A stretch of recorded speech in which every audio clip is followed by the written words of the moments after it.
Allez, c'est la suite de ce rallye parlementaire sur ce qu'on appelle la loi anti-BNB.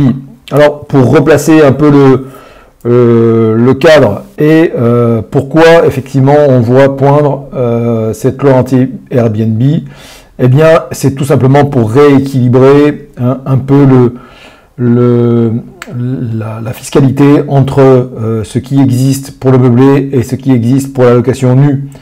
L'idée, c'est parce que c'est le problème profond dans tout ça, et pourquoi cette loi est arrivée, c'est parce que on a une véritable attrition des offres de logement dans les métropoles, notamment, hein, mais surtout dans les métropoles, dans les zones tendues. Ça veut dire quoi? Ça veut dire qu'il y a énormément de propriétaires aujourd'hui qui font de la location courte durée en Airbnb. Et tous ces appartements qui sont loués en Airbnb ne sont plus loués à des familles, ne sont plus loués à des salariés, ne sont plus loués à des étudiants. Et ça pose problème. Et il faut avouer que c'est un problème.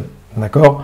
Pour avoir été loueur meublé non professionnel, et l'être toujours d'ailleurs, mais je ne le suis plus autant qu'avant, je ne le suis plus que dans des résidences de service. J'ai liquidé entre guillemets pour des raisons personnelles les biens en LMNP que j'avais, et donc moi j'ai pratiqué cette location meublée en courte durée en touristique. C'était sur la ville de Nîmes. Et donc c'est vrai que pendant que je louais ça à des touristes, eh bien je ne pouvais pas le louer en longue durée à des familles ou à des étudiants ou à des salariés qui en avaient éventuellement besoin. Et donc moi j'ai commencé à faire de la location meublée il y a plus de 20 ans, mais entre-temps eh bien Airbnb est arrivé et a complètement bouleversé ce marché de la location meublée de tourisme. Il est donc, et c'est quelque part, le gouvernement a joué son rôle, donc une proposition de loi a été travaillée, elle a été donc votée, puis transmise au Sénat, et le Sénat a adopté le 21 mai cette proposition de loi qui s'appelle loi Le Meur.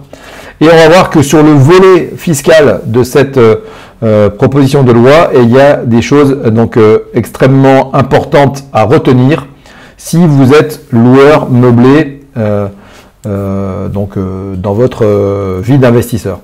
Ce qu'il faut retenir tout d'abord, c'est que vous n'êtes concerné par cette loi que si vous êtes en micro-BIC.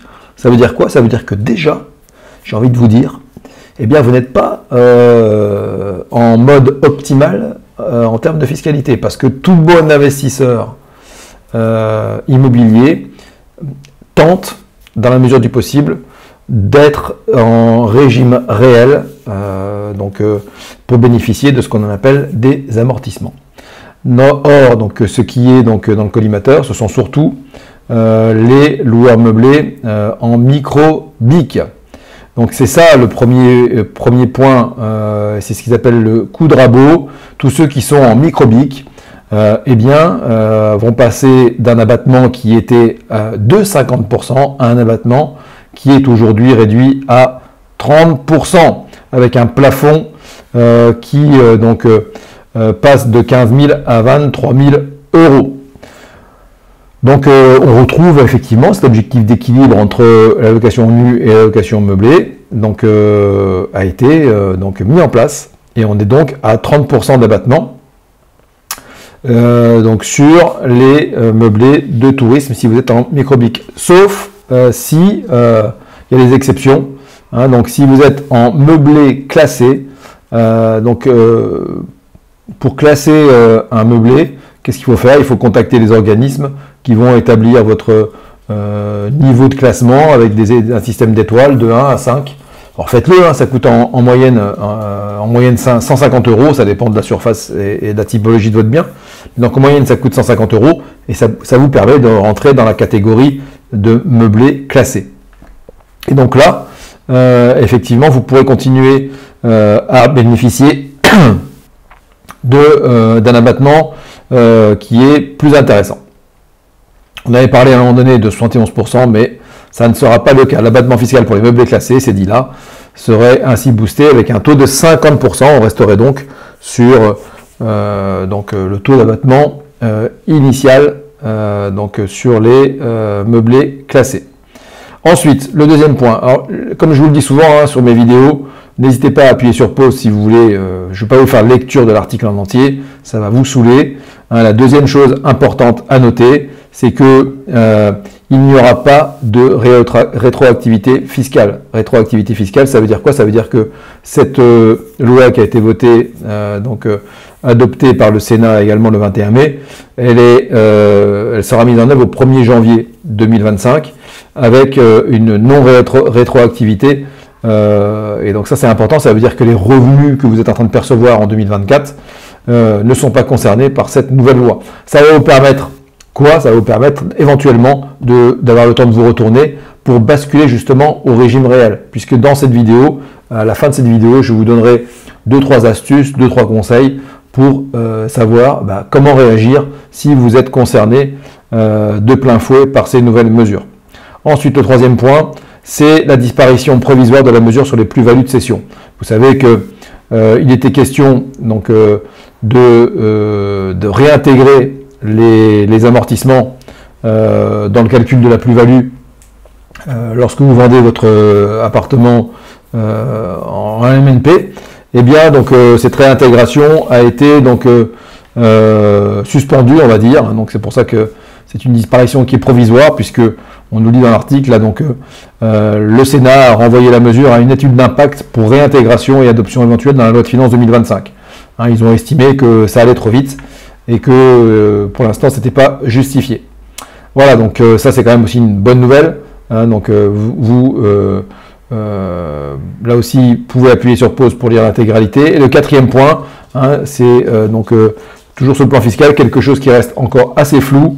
Hein, et là encore, sont seuls concernés les propriétaires qui ont des biens en microbic de meublés touristiques non classés. D'accord, donc il était question hein, de l'amendement gouvernemental qui avait été pondu entre guillemets à l'automne dernier par erreur, soi-disant. Hein, donc celui-là, il est effectivement bien passé. Pour rappel, le taux d'abattement tombe à 30% avec un plafond abaissé à 15 000 €. Et ça, c'est immédiatement.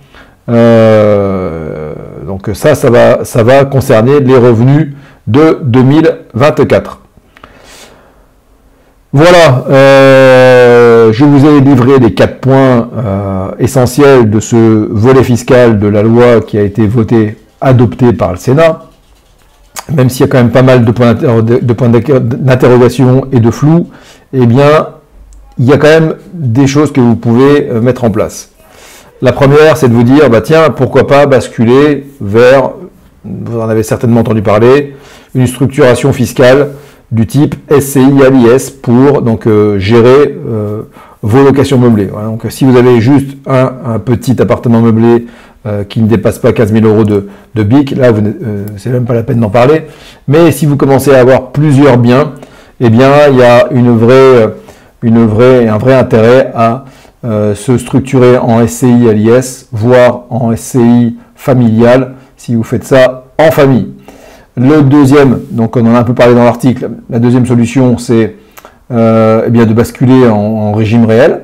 Voilà. Et la troisième solution, c'est donc d'arrêter de faire du meublé touristique à la semaine, on va dire, mais de basculer en meublé longue durée.